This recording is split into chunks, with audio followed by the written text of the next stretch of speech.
গেছে, জোরে বলো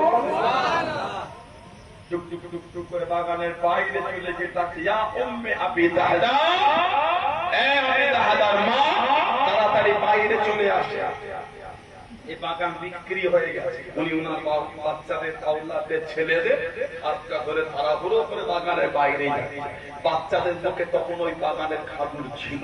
কিতাব এসেছে মুখ থেকে খাজুরগুলো টেনে টেনে বার করে বাগানে ফেলছে না বলছে এই বাগানের খাজুর আর কেউ না, বাগান বিক্রি হয়ে গেছে।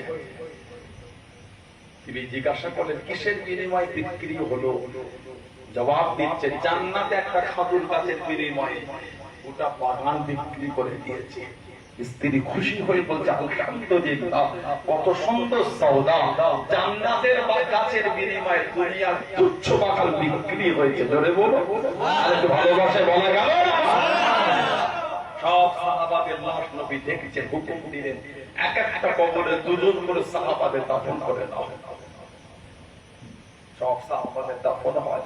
নবী পাক দেখছেন, নবী পাকের নিজের ফুফু হযরত সুফিয়া বিনত আব্দুল মুত্তালিব রাদিয়াল্লাহু তাআলা দুটো চাদর হাতে পড়ে নিয়ে কাঁদতে কাঁদতে উহুদে ছুটছে। আহা, দুটো চাদর হাতে নিয়ে কাঁদতে কাঁদতে ছোটে, চিৎকারতে আওয়াজ দিয়ে বলে, শুনেছি আমার ভাই আমিরে হামজাকে নাকি শহীদ করে দিয়েছে। আহা, শুনেছি আমার ভাই আমিরে হামজা রাদিয়াল্লাহু তাআলা তার চোখ দুটো নাকি কাফেররা উঠিয়ে নিয়েছে।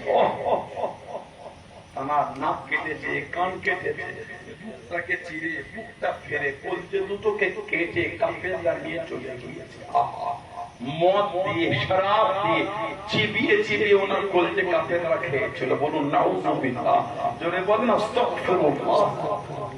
কাঁদছে না, ছুটছে, দুটো চাদর একবার ভাইয়ের লাশটা দেখবো, আর দুটো চাদর দেবো। নবী পাক চোখ ভরা পানি দিয়ে বলেন, জুবায়ের ইবনুল আওয়াম, আমার নবী পাকের নিজের ফুফুতো ভাই জুবায়ের, যাও মাকে গিয়ে তো আটকে দাও। তোমার মাকে আমার চাচাজানের লাশের কাছে আসতে দেওয়া যাবে না। তোমার মা যদি আমার চাচাজানের লাশটা দেখে তোমার মা সহ্য করতে পারবে না। নিজের ভাই, চোখ নাই, কান নাই, মুখটা চিরা, কলজে দুটো নাই, তোমার মাকে তো আটকে দাও।